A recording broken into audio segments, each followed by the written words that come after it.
এই দুনিয়ার মধ্যে মানুষগুলো দুই ভাগে বিভক্ত। এক শ্রেণীর মানুষ আল্লাহ বিশ্বাসী, আল্লাহকে বিশ্বাস করে এবং আল্লাহর ইবাদত করে। আর এক শ্রেণীর মানুষ আল্লাহকে বিশ্বাস করে না। যারা আল্লাহকে বিশ্বাস করে না, আল্লাহর প্রতি ঈমান আনে না, তাদেরকে বলা হয় কাফের, মুশরিক। আর যারা ঈমান আনে, আল্লাহকে বিশ্বাস করে, তাদেরকে বলা হয় মুমিন। এই আয়াতে কারিমার মধ্যে আল্লাহ রাব্বুল আলামিন মুমিনদের আলোচনা করেছেন, মুসলমানদের আলোচনা করেছেন। আল্লাহ তাআলা যদি তৌফিক দান করেন অল্প কিছু আলোচনা করব, আপনারা মনোযোগ দিয়ে শুনবেন তো ইনশাআল্লাহ। তাই আমরা সবাই মুমিন হতে চাই না? আমরা সবাই জান্নাতি হতে চাই না? আমরা সবাই আল্লাহর প্রতি ঈমান আনছি না? আমরা যদি জান্নাতি হতে চাই, মুমিন হতে চাই, আল্লাহর প্রতি ঈমান আনতে চাই, তাহলে আমাদের কি আমল করতে হবে, কিভাবে ঈমান আনতে হবে, এবং আল্লাহ রাব্বুল আলামিন এই ঈমান আনলে আমাদেরকে কি পুরস্কার দান করবেন, সেই কথাটাই এই আয়াতে কারিমার মধ্যে আল্লাহ রাব্বুল আলামিন বলেছেন। ইন্নাল্লাযীনা ক্বালু রাব্বুনাল্লাহু সুম্মা ইসতাকামু তাতানাজ্জালু আলাইহিমুল মালাঈকাতু আল্লা তাখাফু ওয়া লা তাহজানু ওয়া আবশিরু বিল জান্নাতিল্লাতী কুনতুম তুআদুন। আল্লাহ বলেন, নিশ্চয়ই যারা ঈমান এনেছে, ইন্নাল্লাযীনা ক্বালু রাব্বুনাল্লাহ, নিশ্চয়ই যারা বলেছে আমাদের রব আল্লাহ, আমাদের উপাস্য আল্লাহ, আমাদের মাবুদ আল্লাহ, এই কথাকে যারা স্বীকার করেছে, ইন্নাল্লাযীনা ক্বালু রাব্বুনাল্লাহু সুম্মা ইসতাকামু, অতঃপর এই কথা বলার পরে, আল্লাহকে রব হিসেবে চিনার পরে, আল্লাহকে রব হিসেবে স্বীকার করার পরে, এই কথার উপর হায়াত শেষ হওয়ার পর্যন্ত, মৌত পর্যন্ত এই কথার উপর অটল অবিচল ছিল। সুম্মা ইসতাকামু, আল্লাহকে রব হিসেবে অনেকে স্বীকার করে, আল্লাহকে উপাস্য হিসেবে স্বীকার করে, আল্লাহকে সৃষ্টিকর্তা হিসেবে স্বীকার করে, কিন্তু তার জীবনের দৈনন্দিন ব্যক্তিগত জীবনের মধ্যে যখন আমলে আনবে, তখন আর আল্লাহকে স্বীকার করতে প্রস্তুত না। আল্লাহকে রব হিসেবে স্বীকার করার অর্থ কি? আল্লাহকে রব হিসেবে স্বীকার করার অর্থ হলো, আমরা হইলাম আল্লাহর গোলাম, আর আমাদের মালিক হইলেন আল্লাহ। আমাদের মালিককে একটু আওয়াজ দিয়ে বলেন, আমাদের মালিককে বলেন। আমাদের মালিক হলেন আল্লাহ, আমরা হইলাম গোলাম। গোলামের কাজ হলো মালিকের হুকুম মতো চলা, ঠিক কিনা বলেন? যেই গোলাম মালিকের হুকুম মোতাবেক চলে না, ওই গোলামকে মালিক কোনোদিন পারিশ্রমিক দিবে না। দিবে কি দিবে না বলেন? সুতরাং আল্লাহ বলেন, ইন্নাল্লাযীনা ক্বালু রাব্বুনাল্লাহ, যারা আমাকে রব হিসেবে স্বীকার করবে, শুধু রব হিসেবে স্বীকার করলেই চলবে না, সুম্মা ইসতাকামু, অতঃপর এই রব হিসেবে স্বীকার করার মধ্যে সারাটা জীবন আল্লাহকে রব হিসেবে স্বীকার করতে হবে, ইস্তেকামাত থাকতে হবে, অটল থাকতে হবে। কেন তিনি আমাদের রব? কেন তিনি আমাদের রব? তিনি আমাদেরকে সৃষ্টি করেছেন, লালন পালন করেছেন, তিনি মায়ের পেটে লালন পালন করেছেন। আল্লাহ রাব্বুল আলামিন যখন এই মানুষকে সৃষ্টি করেছেন, সৃষ্টি করার শুরু লগ্ন থেকে আল্লাহ রাব্বুল আলামিন হায়াতের শেষ মুহূর্ত পর্যন্ত আমাদেরকে লালন পালন করেছেন। আল্লাহ রাব্বুল আলামিন তামাম গোটা পৃথিবীর মধ্যে বলা হয়েছে 18,000 মখলুকাত রয়েছে। এই সমস্ত মখলুকাতকে আল্লাহ রাব্বুল আলামিন সৃষ্টি করেছেন কেবলমাত্র মানুষের সেবার জন্য। বলেন সুবহানাল্লাহ। মানুষের সেবার জন্যই 18,000 মখলুকাতকে আল্লাহ রাব্বুল আলামিন সৃষ্টি করেছেন।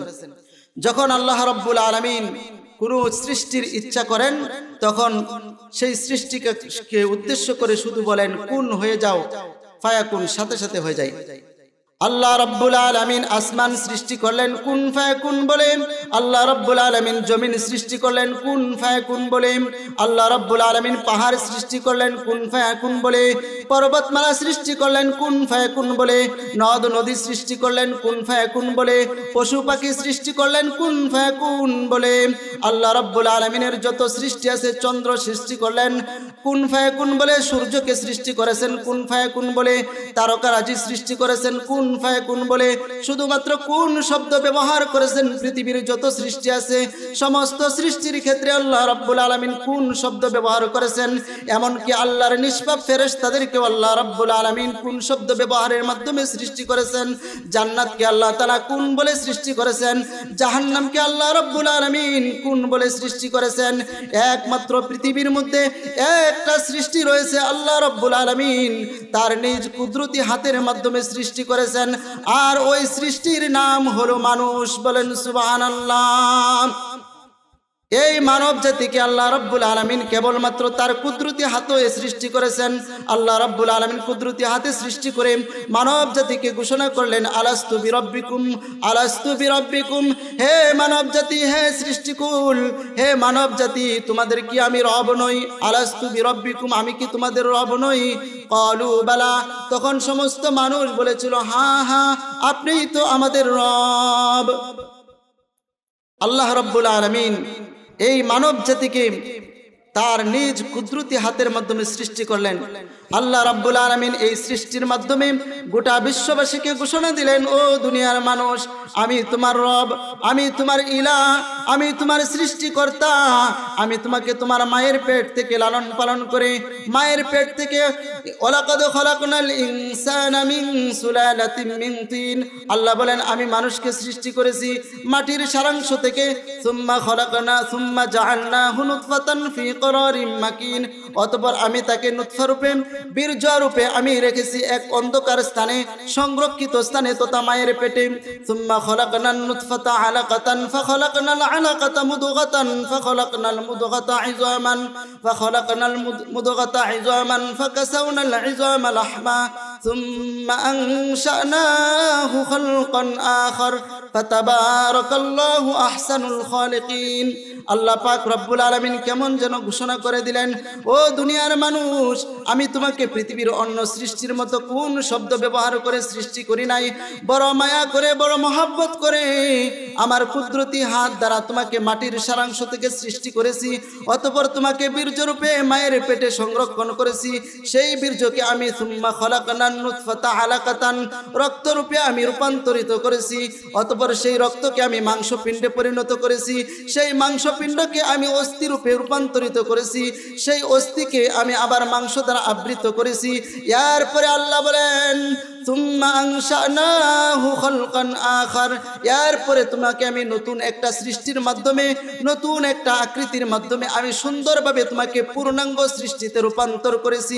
তোমার ভিতরে আত্মা দিয়েছি, কানের জায়গায় কান ফিট করেছি, চোখের জায়গায় চোখ ফিট করেছি, নাকের জায়গায় নাক ফিট করেছি, হাতের জায়গায় হাত ফিট করেছি, মাথার জায়গায় মাথা ফিট করেছি, এরকম থুতার জায়গায় থুতা, দাঁতের জায়গায় দাঁত ফিট করেছি, চোখের রগগুলো আলাদা দিয়েছি, কানের রগগুলো আলাদা দিয়েছি, এরকম মাথার রগগুলো আলাদা দিয়েছি, ব্রেইনের রগগুলো আলাদা দিয়েছি, চোখের রগগুলো আলাদা দিয়েছি, মুখের রগগুলো আলাদা দিয়েছি। প্রত্যেকটা রগের ভিতরে আমি রক্ত সঞ্চালন করেছি। আল্লাহ রাব্বুল আলামিন 360টা জোড়ার মাধ্যমে একটা মানুষকে পরিপূর্ণ করেছেন। ফাতাবারাকাল্লাহু আহসানুল খালিকিন। আল্লাহ রাব্বুল আলামিন দুনিয়াবাসীকে বলেন, ও দুনিয়ার মানব জাতি, ও দুনিয়ার মানব জাতি, তোমাদেরকে বলি, আল্লাহ রাব্বুল আলামিন বলেন, ফাতাবারাকাল্লাহু আহসানুল খালিকিন, মহান আল্লাহর চাইতে আর উত্তম সৃষ্টিকর্তা পৃথিবীর মধ্যে আর কেউ কি আছে? বলেন, আর কেউ আছে? এত নিয়ামত আল্লাহ রাব্বুল আলামিন কাকে দিয়েছেন? আমাদেরকে দিয়েছেন? না না, আমাকে দিয়েছেন। আমরা প্রত্যেকেই প্রশ্ন করি, কাকে দিয়েছেন? আমাকে দিয়েছেন। মাতার একটা রগ যদি শুধু এদিক সেদিক হয়ে যায়, সে কি আর এই দুনিয়ার নিজাম, দুনিয়ার নিয়ম কানুন বুঝে? বলেন, বুঝে? একটা রগ যদি আল্লাহ তাআলা তেরা করে দিতেন, একটা রগ যদি শুধু তেরা করে দিতেন, তাহলে তাকে কি বলি আমরা? পাগল বলি, ঠিক কিনা বলেন? তাহলে আল্লাহ রাব্বুল আলামিন কেমন যেন ঘোষণা করলেন, ও দুনিয়ার মানুষ, তোমাকে আমি এত সুন্দর করে সৃষ্টি করলাম। মায়ের পেট 3 অন্ধকার, মায়ের পেটের ভিতরে আরেকটা রেহেম রয়েছে, রেহেমের ভিতরে আরেকটা পর্দা রয়েছে। 3টা অন্ধকারের ভিতরে দুনিয়ার কোনো ইঞ্জিনিয়ার নাই যে অন্ধকারের ভিতরে কোনো জিনিস তৈরি করবে, সৃষ্টি করবে, বানাবে। আমি আল্লাহ রাব্বুল আলামিন মায়ের পেটের ভিতরে রেহেম রয়েছে, আবার সেই রেহেমের ভিতরে আরেকটি পর্দা রয়েছে। সেই পর্দার ভিতরে তোমাকে এক ফোঁটা নাপাক পানি থেকে এত সুন্দর করে সৃষ্টি করার পরেও যখন তুমি দুনিয়াতে গেলা, দুনিয়াতে যাওয়ার পরে তোমার শরীরে যখন তুমি দুনিয়াতে গেলা, দুনিয়াতে যাওয়ার পরে সর্বপ্রথম তোমার পোশাকটা পর্যন্ত নিজে পরতে পারো নাই। তোমার মা অথবা কোনো মায়ের দাত্রী অথবা তোমার দাত্রী মা সেই পোশাকটা পরিয়ে দিয়েছে। এরপরে যখন তুমি আস্তে আস্তে বড় হইতে লাগলা, কথা বলতে পারো নাই, কথা বলা শিখিয়ে দিলাম, কানে শুনতে পারো নাই, হাত নাড়াইতে পারো নাই, তোমার মনের ভাব প্রকাশ করতে পারো নাই, তখন মনের ভাব প্রকাশ করার জন্য সুযোগ করে দিলাম। আল্লাহ রাব্বুল আলামিন গোটা দুনিয়াবাসীকে ডাক দিয়ে বলেন, ও দুনিয়ার মানুষ, এত কিছু দেওয়ার পরে যখন তোমার একটু যৌবনের শক্তি এসে যায়, তখন তোমার ফজরের আজান হয়, জোহরের আজান হয়, আমি আল্লাহর দিকে আহ্বান করে, কিন্তু তুমি তোমার দুনিয়া নিয়ে ব্যস্ত আছো। ঠিক কিনা বলেন? আমাদের এই অবস্থা না? আহা, আল্লাহ রাব্বুল আলামিন কেমন যেন আমাদেরকে ডাক দিয়ে বলছেন, ও দুনিয়ার মানুষ, একটু আগেই তুমি আমার কাছে ছিলা, দুনিয়াতে অল্প একটু হায়াত পেয়েছ।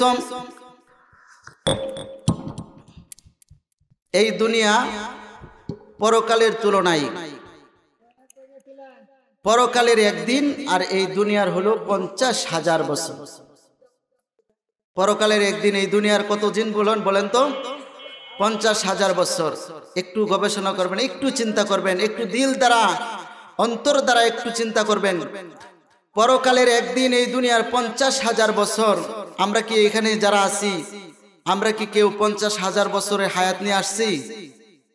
যদি 50,000 বছর হায়াত পাই, তাহলে পরকালের কয়দিন পাইলাম? একদিন। আর যদি 25,000 বছর হায়াত পাই, পরকালের অর্ধদিন পাইলাম না। না বাবাজিরা আমার, বন্ধুরা আমার, যুবক ভাইয়েরা আমার, পর্দার আড়ালের মা বোনেরা আমার, আমাদের হায়াত কতটুকু? একবারে অল্প। কিয়ামতের ময়দানে বলবে মানুষ, লাম ইয়ালবিসু ইল্লা আশিয়াতান আও দুহাহা। দুনিয়াতে তো আমরা অল্প সময়, একদম এক সকাল অথবা একদম অল্প সময় অতিবাহিত করেছি, জীবন যাপন করেছি। সুতরাং আখিরাতের তুলনায় এই দুনিয়া কিছুই না, কয়েক সেকেন্ড বা কয়েক মিনিট মাত্র। এই কয়েক মিনিটের জন্য আমরা দুনিয়াতে আসিয়াম, আল্লাহকে ভুলে গেলাম। আল্লাহ রাব্বুল আলামিনের এত নিয়ামত এইগুলো ভুলে গেলাম। আল্লাহ রাব্বুল আলামিন কেমন যেন ডাক দিয়ে বলেন, ও দুনিয়ার মানুষ, ও আমার বান্দা, ইয়া আব্দি। আল্লাহ রাব্বুল আলামিন কেমন যেন বলতেছেন, হে আমার বান্দা, আসো আসো, আমি তো তোমার জন্য জান্নাত তৈরি করে রেখেছি। কেন তুমি জাহান্নামের দিকে যাবা? কেন তুমি জাহান্নামের আগুনে জ্বলবা? আসো আসো ইয়া আব্দি, হে আমার বান্দা, আমার কাছে আসো, আমার হুকুমের দিকে আসো, জাহান্নামের দিকে যাইও না। জাহান্নামের আযাব বড় কঠিন, জাহান্নামের আযাব বড় কঠিন। আর জান্নাত তোমার জন্য সাজাইছি, যেই জান্নাতে শুধু নিয়ামত আর নিয়ামত। আল্লাহ রাব্বুল আলামিন জান্নাতের মধ্যে আমাদের জন্য মেহমানদারি রাখবেন। সুতরাং যেই কথা আল্লাহ রাব্বুল আলামিন বলেন, ইন্নাল্লাযীনা ক্বালু রাব্বুনাল্লাহু সুম্মা ইসতাকামু, নিশ্চয় যারা বলবে আমার রব আল্লাহ, আর এই কথার উপর অটল থাকবে। সুতরাং আমরা যারা এখানে উপস্থিত হয়েছি, আমরা সবাই কিন্তু রব হিসেবে আল্লাহকে স্বীকার করি। ঠিক কিনা বলেন? সুতরাং আল্লাহকে যেহেতু রব হিসেবে স্বীকার করি, সুম্মা ইসতাকামু, এই জন্য আল্লাহ রাব্বুল আলামিন বলেন, যারা অটল থাকবে, অবিচল থাকবে, আজকে থেকে ওয়াদাবদ্ধ হয়ে যতদিন হায়াত আছে, যতদিন আজরাইল না আসবে, মালাকুল মউত আমার কাছে না আসবে, ততদিন পর্যন্ত আল্লাহর হুকুম, নামাজ ছাড়ব না। হাত উঠায় দেখা ইনশাআল্লাহ। আল্লাহ তাআলা কবুল করুক। হে মহান রব্বুল আলামিন, এগুলো ভিডিও করতেছে কারা? ফেরেশতারা। আমাদের হাতগুলো কে ভিডিও করছে বলেন? ফেরেশতারা ভিডিও করতেছে। সুম্মাস্তাকামু, এরপরে অটল থাকবে এই কথার উপর, আল্লাহকে রব হিসেবে স্বীকার করেছি। আল্লাহকে শুধু রব হিসেবে স্বীকার করলেই চলবে না, আল্লাহর হুকুমগুলো মানতে হবে, আল্লাহর হুকুমগুলো মানতে হবে, আল্লাহর গোলামি করতে হবে। কতদিন গোলামি করব? যতদিন পর্যন্ত আজরাইল আমাদের কাছে না আসবে, ততদিন পর্যন্ত যে কোনো মূল্যে, যে কোনোভাবে আল্লাহর হুকুমকে সবচেয়ে প্রাধান্য দিব। ঠিক কিনা বলেন? আল্লাহর হুকুমকে প্রাধান্য দিতে হবে। এখন বলবেন তাহলে কি খেত করব না, কামার করব না, ব্যবসা বাণিজ্য করব না, চাকরি করব না? কবি বলেন, নামি গুয়াম ক্যাস দুনিয়া জুদাবাস, নামি গুয়াম ক্যাস দুনিয়া জুদাবাস, বাহার কারে কে বাসি বা খুদাবাস। দুনিয়া থেকে পৃথক হয়ে তোমাকে শুধু আল্লাহ আল্লাহ বলতে আল্লাহ পাক বলেন নাই দুনিয়া থেকে জুদা হয়ে যাও, দুনিয়া সব কিছু ছেড়ে দাও, এই কথা আল্লাহ রাব্বুল আলামিন বলেন নাই। নামি গুয়াম ক্যাস দুনিয়া জুদাবাস, বাহার কারে কে বাসি বা খুদাবাস। বরং তোমার প্রত্যেকটা কাজের মধ্যে, প্রত্যেকটা আমলের মধ্যে, তুমি চাকরি করো, তুমি ব্যবসা করো, তুমি খেত কামার করো, সমস্ত কাজের মধ্যে তুমি আল্লাহকে স্মরণ রাখো, আল্লাহকে শামিল করে নাও। যে কোনো কাজ করো না কেন, তুমি যখন আল্লাহকে স্মরণ করবা, আল্লাহকে সামনে হাজির নাজির জানবা, তখন তোমার পক্ষে গুনাহ করা সম্ভব হবে না। রাতের আধারে যখন তুমি মোবাইল টিপতে থাকবা, ইন্টারনেটে ঢুকে যাবা, যখন তোমার গুনার পরিবেশ সামনে এসে যাবে, যদি তুমি আল্লাহকে স্মরণ রাখো, আল্লাহ আমার হাজির নাজির, আল্লাহ আমায় দেখতেছেন, তখন তোমার দ্বারা গুনাহ করা সম্ভব না। ঠিক কিনা বলেন? গুনাহ করা সম্ভব? আল্লাহ রাব্বুল আলামিনকে জীবনের শেষ মুহূর্ত পর্যন্ত আল্লাহ পাকের গোলামি করে আমাদেরকে যাইতে হবে। যদি আল্লাহ পাকের গোলামি শেষ মুহূর্ত পর্যন্ত করে যাইতে পারি, আল্লাহ রাব্বুল আলামিন আমাদেরকে পুরস্কৃত করবেন। এই জন্য সুম্মাস্তাকামু, আল্লাহ রাব্বুল আলামিনের ওই কথার উপরে যারা অটল থাকবে, অবিচল থাকবে, কোন পর্যন্ত? মৃত্যু পর্যন্ত। এখন যখন মৃত্যুর সময় এসে যাবে, মৌতের সময় যখন এসে যাবে, মৃত্যুর সময় মৃত্যুকে সবাই ভয় পায়। দুনিয়াতে সবাই বাঁচতে চায়, ঠিক কিনা বলেন? সবাই কিন্তু বাঁচতে চায় না? সবাই বাঁচতে চায়, সবাই বাঁচতে চায়, আমরাও বাঁচতে চাই, সবাই বাঁচতে চাই। দুনিয়াটাই মানুষ বাঁচতে চায়, মৃত্যুকে খুব ভয় পায়। যেমন করোনা আসছিল, যখন করোনা যখন আসছিল, মহব্বতের বিবি স্বামীকে ফেলে চলে যায়। করোনার ইতিহাস আমাদেরকে কি শিক্ষা দিল? করোনা থেকে আমাদেরকে শিক্ষা, ইবরত হাসিল করা দরকার, इब्रत हासिल करा दरकार। जगा जी लगाने की दुनिया नहीं है, ये इबरत की जा है तमाशा नहीं है। এই দুনিয়াটা কিন্তু খেল তামাশার জায়গা না। এখানে ইবরত হাসিল করতে হবে, শিক্ষা হাসিল করতে হবে, এখান থেকে আমল করে যাইতে হবে। করোনা আমাদেরকে শিক্ষা দিয়েছে মৃত্যু থেকে। মৃত্যু এমন একটা জিনিস, সবাই মৃত্যু থেকে বাঁচতে চায়। এমনকি মৃত্যুর ভয়ে স্বামীকে পর্যন্ত স্বামীকে ফেলে দিয়ে, স্বামীর যখন করোনা হয়ে যায়, তখন ওই স্বামীকে ফেলে পরম ভালোবাসার স্ত্রী দূরে চলে যায়। এমন ইতিহাস আছে, মা সন্তান থেকে চলে যায়, সন্তান থেকে মা চলে যায়, বাবা চলে যায়, ভাই থেকে দূরে চলে যায়। করোনা আমাদেরকে শিক্ষা দিল যে মৃত্যু এমন একটা জিনিস, এটা থেকে সবাই বাঁচতে চায়। কিন্তু এই দুনিয়া, এই করোনা আমাদেরকে শিক্ষা দিল যে এই দুনিয়া, আমরা দুনিয়ার পরিশ্রম, আমরা যেই পরিশ্রম করতেছি, টাকা পয়সা উপার্জনের জন্য মাথার ঘাম পায়ে ফেলতেছি, যা কিছু করতেছি যার জন্য করতেছি, আমার বিবির জন্য করতেছি, আমার ভাইয়ের জন্য করতেছি, সব কিন্তু আমার আপন না। আমার আপন হলো আমার সৃষ্টিকর্তা আল্লাহ। একমাত্র আপন কে? আল্লাহ। সুতরাং আল্লাহকে যদি আমরা পাই তাহলে সব পাইলাম। এক বুজুর্গ বলেন, जो तो मेरा वो सब मेरा, फलक मेरा जमी मेरी, अगर तो एक नहीं मेरा तो कोई शय नहीं मेरी। আসমান পাইলাম, জমিন পাইলাম, রাজত্ব পাইলাম, চেয়ারম্যান হইলাম, মেম্বার হইলাম, এমপি হয়ে গেলাম, কিন্তু আল্লাহকে পাইলাম না। তাহলে এই দুনিয়ার মধ্যে আমি কিছুই পাইলাম না। जो तो मेरा वो सब मेरा, ज़मीं मेरी फलक मेरा, अगर तो एक नहीं मेरा तो कोई शै नहीं मेरी। हे আল্লাহ, তুমি যদি আমার না হও, তুমি যদি আমাকে না ভালোবাসো, তুমি যদি আমাকে মাফ না করো, আমি দুনিয়াতে কিছুই পাইলাম না। ঠিক কিনা বলেন? এজন্য আমাদের মওত পর্যন্ত আল্লাহকে হাজির নাজির, আল্লাহকে উপস্থিত রাখতে হবে, আল্লাহর সাথে মহব্বত করতে হবে। আল্লাহ আমাদের রব, আল্লাহ তাআলা কত নিয়ামত আমাদেরকে দান করেছেন, আল্লাহু আকবার। এই নিয়ামতগুলোর কথা আমরা স্মরণ করব। মৃত্যু তো এসে যাবে। সুম্মা ইসতাকামু তাতানাজ্জালু আলাইহিমুল মালাইকাতু, অতঃপর ফেরেশতারা কখন আসবে? ইযা জাআ আজালুহুম লা ইস্তাখিরুনা সাআতাও ওয়া লা ইস্তাকদিমুন। যখন মানুষের নির্ধারিত সময় চলে আসবে, মৌতের চিঠি যখন চলে আসবে, আর এক সেকেন্ড আগ পিছ করা হবে না, এদিক সেদিক করা হবে না। সুতরাং সেই মৌতের জন্য আমরা প্রস্তুতি গ্রহণ করব তো ইনশাআল্লাহ। প্রস্তুতি কিভাবে গ্রহণ করব? আমল করতে হবে, আল্লাহ পাকের গোলামি করতে হবে, দাসত্ব করতে হবে।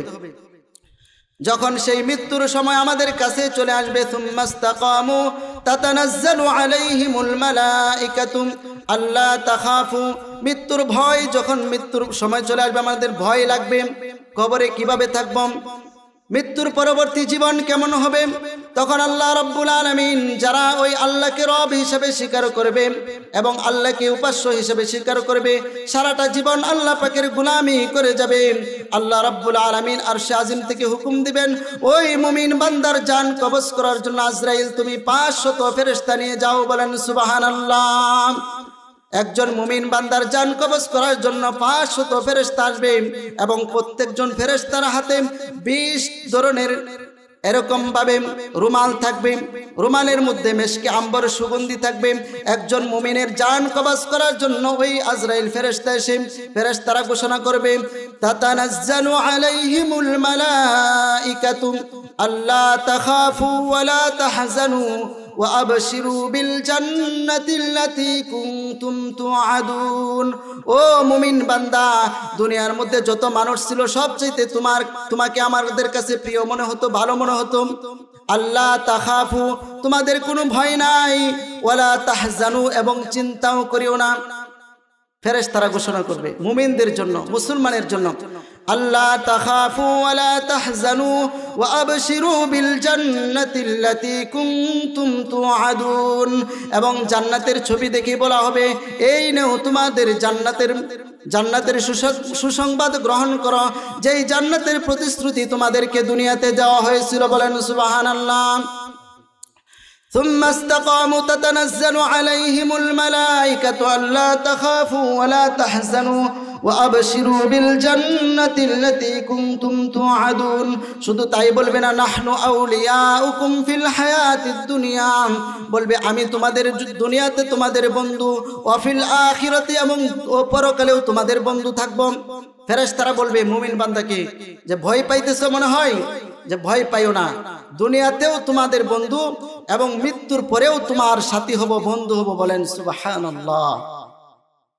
নাহনু আউলিয়াউকুম ফিল হায়াতিদ দুনিয়া ওয়া ফিল আখিরাতি ওয়া লাকুম ফিহা মা তাশতাহি আনফুসুকুম ওয়া লাকুম ফিহা মা তাদউন গফুরির রহিম। এবং তোমাদের মৃত্যুর পরে তোমাদের যত চাহিদা আছে সমস্ত চাহিদাকে আল্লাহ রাব্বুল আলামিন পুরা করে দিবেন। বলেন সুবহানাল্লাহ। ওয়ালাকুম মা তাশতাহি আনফুসুকুম ওয়ালাকুম ফিহা মা তাদউন, তোমাদের যত মন চাইবে সমস্ত কিছু দেওয়া হবে, মনের চাহিদা মোতাবেক সব কিছু পূরণ করা হবে।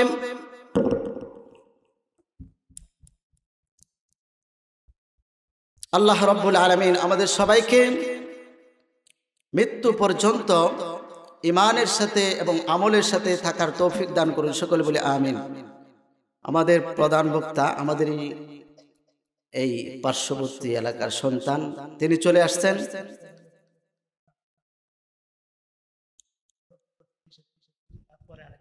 আচ্ছা, অসুবিধা নাই। উনি হলো আল্লামা মাওলানা আবু বকর হাম্মাদি সাহেব। আজকের মাহফিলে উনি প্রধান বক্তা।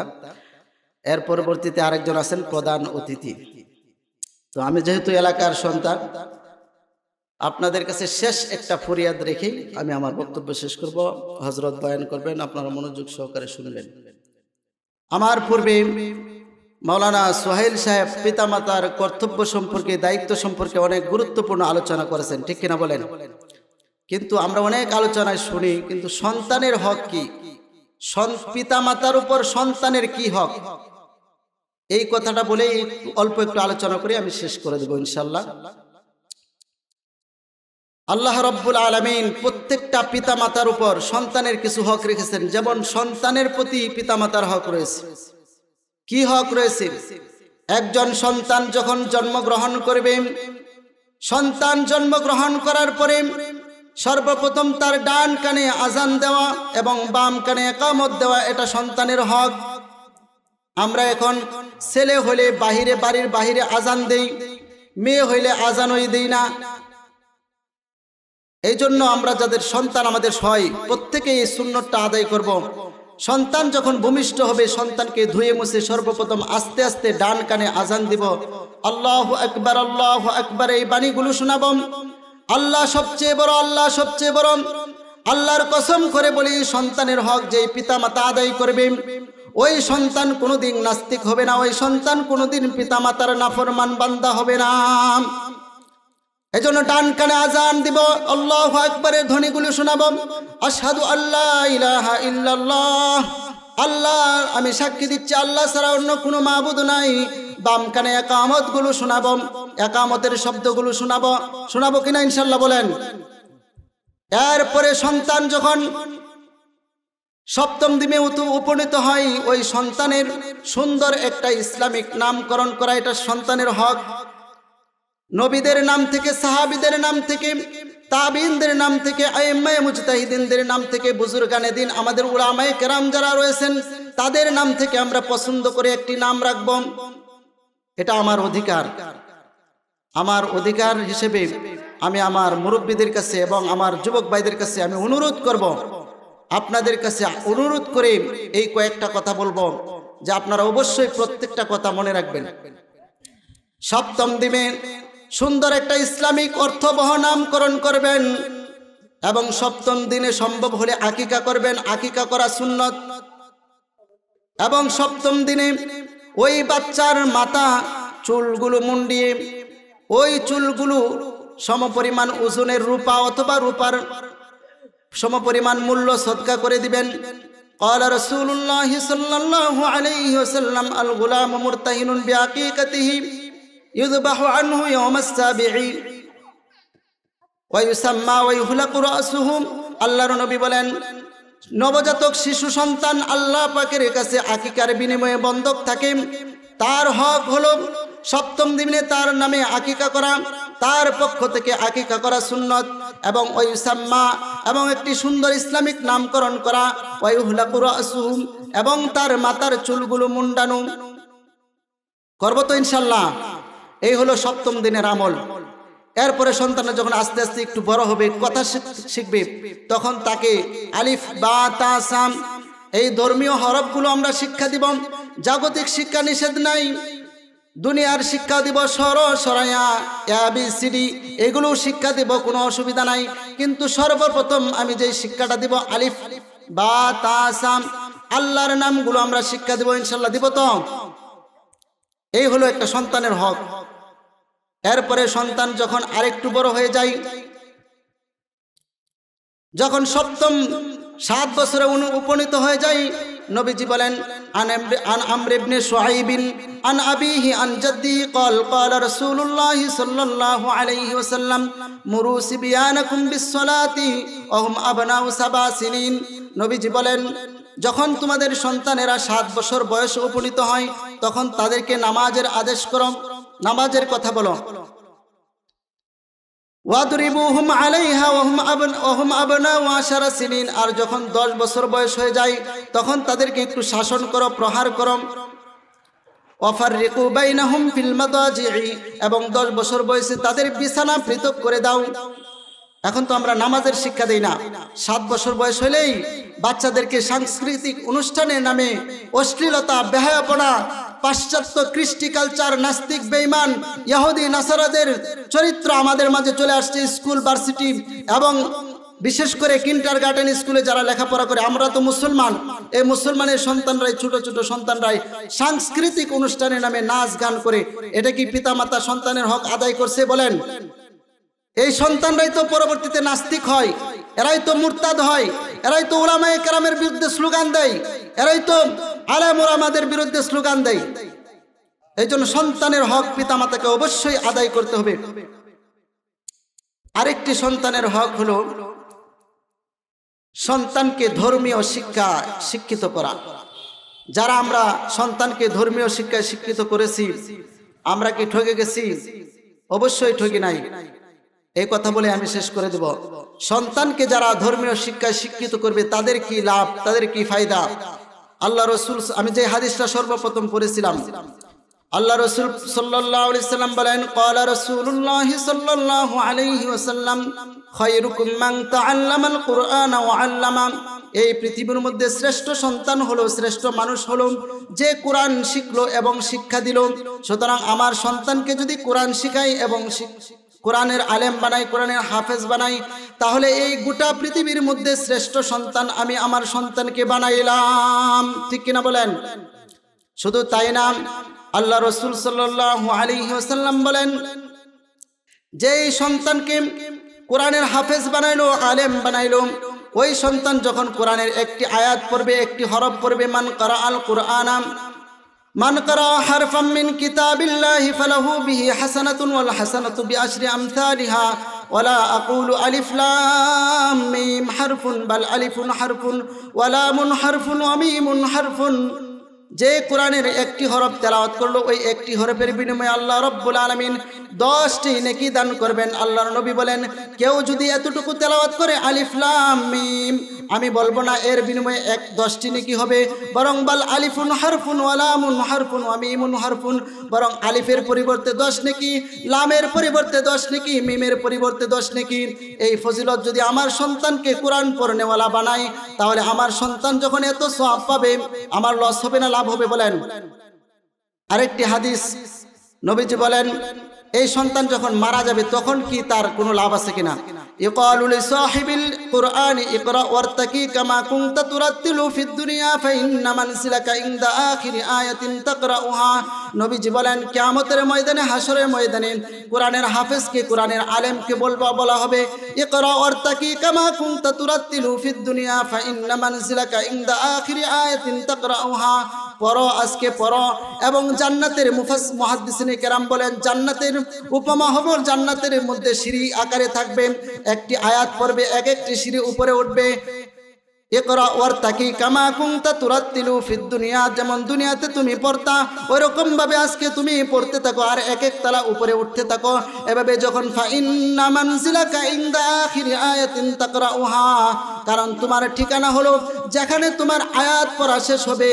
অর্থাৎ কোরআনে পাকের মধ্যে 6236টার আয়াত রয়েছে, সুতরাং তোমার ঠিকানা হলো 6236 তলা উপরে। বলেন সুবহানাল্লাহ। তাহলে সন্তানকে যদি কোরআন শিক্ষা দেয়, হাফেজ বানায়, আলেম বানায়, লাভ না ক্ষতি? সারা দুনিয়ার মধ্যে চেষ্টা করতে সারা জীবন দেশ বিদেশ সফর করে 10 তলা 20 তলা 100 তলা বাড়ির মালিক হইতে পারবো বলেন? সম্ভব না। আর একটা কোরআনের হাফেজ বানাইলে আল্লাহ রাব্বুল আলামিন কিয়ামতের ময়দানে হাফেজে কোরআনকে, আলেমকে 6236 তলা বিল্ডিং এর মালিক বানায় দিবেন। আল্লাহু আকবার। এজন্য আমরা সকলে নিয়ত করবো তো ইনশাআল্লাহ। এখন আমরা যারা পিতা মাতা আছি, এই হাদিসটা বলে আল্লাহ রসুল সাল্লাল্লাহু আলাইহি ওয়াসাল্লাম বলেন, যারা পিতা মাতা রয়েছে, যার সন্তানকে মান করা আল কুরআন ওয়া তাআল্লামা বিহি ওয়া আমিলা বিহি উলবিসা ওয়ালিদাহু ইয়াউমাল কিয়ামাতি তাজাম মিন নূরিন যাওহু মিথলা যাওইশ শামসি।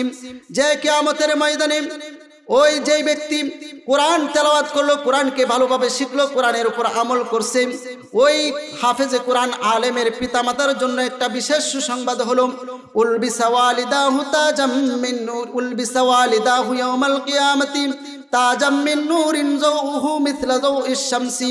কিয়ামতের ময়দানে আল্লাহ রাব্বুল আলামিন ওই হাফেজে কোরআনের পিতামাতাকে এমন একটা নূরের টুপি পরিয়ে দেওয়া হবে, যাউহু মিছলা যাউইশ শামসি, যেই নূরের টুপির আলো হবে সূর্যের আলোর মতো। বলেন সুবহানাল্লাহ। ওয়ায়ুকসিয়া ওয়ালিদাহু হুল্লাতাইন লা ইয়াকুমু লাহুমাদ দুনিয়া, এবং ওই পিতামাতাকে এমন দুইটা জান্নাতি পোশাক পরানো হবে, সারা দুনিয়া বিক্রি করলেও ওই পোশাকের সমপরিমাণ দাম হবে না। ফায়াকুলান বিমা কুসিনা হাযা, ওই পিতামাতা এত মর্যাদা পাওয়ার পরে আল্লাহর কাছে আরজ করবে, কেন আমাদেরকে এত মর্যাদা এত সম্মান দেওয়া হলো? তখন আল্লাহর পক্ষ থেকে বলা হবে, ফায়ুকালু বিআখযি ওয়ালাদিকুমাল কুরআন, কারণ হলো তোমার সন্তানকে তোমরা কোরআনের হাফেজ বানাইছিলা, আলেম বানাইছিলা, এই জন্য তোমাদের এত ফজিলত। আল্লাহু আকবার বলেন। এজন্য আমরা সবাই সন্তানদেরকে কোরআনের আলেম এবং হাফেজ বানানোর জন্য তৈরি আছি তো ইনশাআল্লাহ।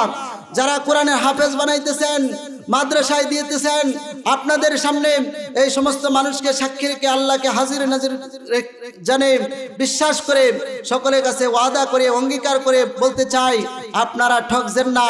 ইঞ্জিনিয়ার বানান নাই, ডাক্তার বানান নাই, হাফেজে কোরআন বানাইছেন, আলেম বানাইছেন, অথবা হাফেজে কোরআন বানানোর নিয়ত করেছেন, আলেম বানানোর নিয়ত করেছেন, আপনারা ঠগেন নাই, বরং জিতেছেন। এটা এই দুনিয়াতে বোঝা যাবে না, পরকালে বোঝা যাবে। ঠিক কিনা বলেন?